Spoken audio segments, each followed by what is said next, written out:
नमस्कार। मानव सभ्यता और शेष प्राणी नाम के इस चैनल पर आप सभी का मैं स्वागत करता हूं। जैसा कि कल मैंने आपको बताया था कि मनुष्य के जीवन के अंदर जो है, यदि वो किसी अधिकार को प्राप्त करना चाहता है या किसी का अधिकारी होना चाहता है किसी भी कार्य का, तो उसके लिए आवश्यक है उसको उस प्रकार का पहले अधिकारी होना पड़ेगा। यदि नहीं होगा तो वह अधिकार उसको प्राप्त नहीं हो सकता। जैसे एक मनुष्य जो है, आजकल की भाषा में जिसको आजकल जो लोग बोलते हैं इंजीनियर का अभिप्राय होता है अभियंता। तो जो अभियंता होता है, यदि वह अभियंता के गुणों को धारण नहीं करेगा तो वह अभियंता नहीं हो सकता। इसी प्रकार से एक होता है डॉक्टर, जिसको वैद्य बोलते हैं। वैद्य यदि वैद्य के गुणों को धारण नहीं करेगा तो वह वैद्य नहीं हो सकता। एक होता है कोई व्यक्ति, जैसे पाचक है, तो पाचक के गुणों को यदि धारण नहीं करेगा तो वह भी पाचक नहीं हो सकता। तो इसका अभिप्राय ये है कि हम यदि अध्यात्म के गुणों को, जो कि हमारे लिए आवश्यक है, हम उनको यदि धारण नहीं करेंगे तो हम आध्यात्मिक नहीं हो सकते। जब आध्यात्मिक नहीं हो सकते तो हम अध्यात्म के मार्ग पर भी नहीं चल सकते। तो ये मैंने आपको बताया था कि 5 उसमें जो है कर्तव्य हैं जो मनुष्य को पूरे करने पड़ते हैं। उन 5 कर्तव्यों के बिना मनुष्य किसी भी प्रकार से उस अधिकार को प्राप्त नहीं कर सकता जो कि उसको आध्यात्मिकता या किसी के प्रति अपने भावों को व्यक्त करना। भावों को भी व्यक्त तभी कर सकता है मनुष्य जब वह उसका अधिकारी हो व्यक्त करने का। तो उसी संदर्भ में जो पहला कर्तव्य है, मैं पुनः बताता हूँ आज उसको। परमात्मा को सर्वव्यापक समझना। तो सर्वव्यापक का अभिप्राय यह है कि वह सर्वत्र है। कोई स्थान ऐसा नहीं है इस ब्रह्मांड का, ब्रह्मांड की बात कर रहा हूँ मैं, संसार की नहीं।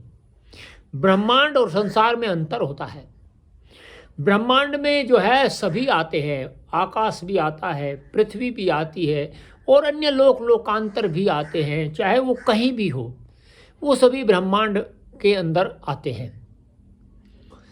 तो उस ब्रह्मांड का वह स्वामी है और वह सबको देखता है। सर्वव्यापक का अभिप्राय यह है कि कोई स्थान ऐसा नहीं है जहां वह परमात्मा विद्यमान न हो। तो जो पहला कर्तव्य यह है कि सर्वप्रथम तो हमें अपने आप को उच्च प्रकार की आस्तिकता से अपने हृदय को भर लेना चाहिए। हमारा हृदय यदि आस्तिकता से भरा नहीं है तो ये समझिए कि हम जो है आध्यात्मिकता, हम मान कुछ भी ले, लेकिन आध्यात्मिकता हमें छू भी नहीं रही है, स्पर्श भी नहीं कर रही है, ऐसा मेरा अभिमत है। तो सबसे बड़ी भूल जो मनुष्य करता है वह यह करता है कि वह परमात्मा को एक देशीय मान बैठता है, कि परमात्मा किसी एक स्थान पर विद्यमान है। किसी भी कोई भी मत हो, कोई भी पंथ हो, वे भी सब ये ही भूल करते हैं कि जो परमात्मा है वो एक स्थान पर है, वह उस स्थान से हमें कहाँ देखेगा। तो मनुष्य पाप कर लेता है यह सोच करके। तो सर्वप्रथम तो ये मानना चाहिए कि परमात्मा जो है वह एक देशीय नहीं है, सर्वव्यापक है, ब्रह्मांड में सर्वत्र है, अच्छा जी, जिस प्रकार से जो है सभी वस्तुओं में आकाश है, आकाश आकाश का अभिप्राय होता है जो खाली स्थान होता है, वो चाहे शरीर के अंदर हो चाहे शरीर से बाहर हो, उसको आकाश कहते हैं। तो वह आकाश जो है उसमें की भांति वह ईश्वर सब में ओतप्रोत है। ओतप्रोत का अभिप्राय यह है कि वह कोई ऐसा स्थान नहीं है जहां वह ना हो। ओतप्रोत का भी जैसे एक प्रकार से मिला हुआ हो, या मिला हुआ की अपेक्षा आप कोई दूसरा भी अच्छा सा जो शब्द है उसको प्रयोग कर सकते हैं, जिससे कि ये लगे कि हाँ उसकी ओतप्रोत का अभिप्राय है कि उसमें कोई ऐसा स्थान नहीं है जो उससे भरा हुआ ना हो। फिर आगे क्या है,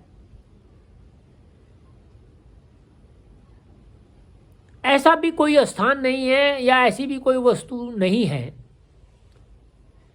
जिसमें ईश्वर न हो और जो ईश्वर में न हो। अब आप देखिए यहाँ कितनी सुंदर बात है, जिसमें ईश्वर न हो और जो ईश्वर में न